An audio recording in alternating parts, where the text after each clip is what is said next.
Hello, I'm Sifu Dave Lott.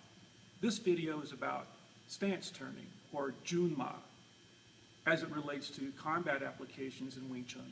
In Yi Ji Kim Yung Ma,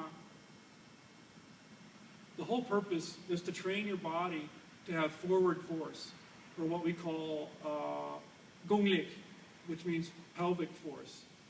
And what I'm doing in this position, when you look at it from the side, the whole front of the body is like the leading edge of a big circle. If you see this big circle here. So my hips are forward, my hips are tucked under, and my force is going forward. And that's coming from the hip. And so when I turn, I want to keep that same forward force during the same time I turn, as I turn. And so when I'm here, and I turn, my weight shifts, but I keep my forward force, and I don't lean away like this. And I also don't turn on my toes, like this. When I turn on my toes, my force goes away. And I don't want that. I want my force to go forward. Just like my force is going forward when I'm doing Sun Yum Dao, and I'm in Yi Ji Kim Yung Ma. So I'm here. My hips are forward, and so when I turn, my hips remain forward. And I don't lean. None of this, and none of this. Okay?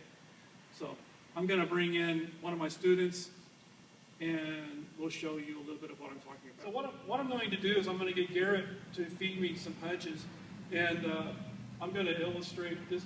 First off, what happens when you turn on the toes or on the ball of your feet.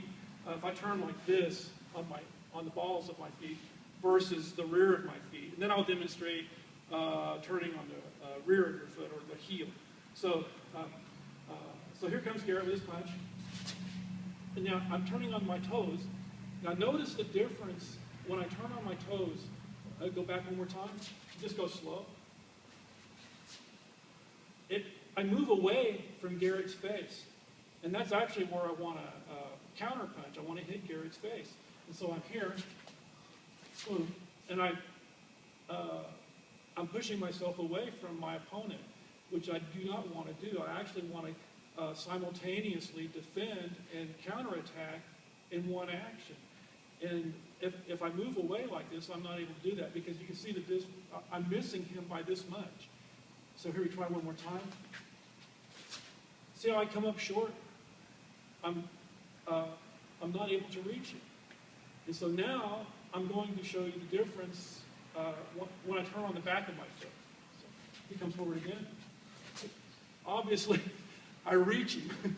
And so that's what you're trying to do with your Wing Chun is counter and hit your opponent at the same time. So I come up short when I turn on the front of my foot. I reach him when I turn on the rear of my foot. So also, you can see this happening again whenever Garrett moves forward.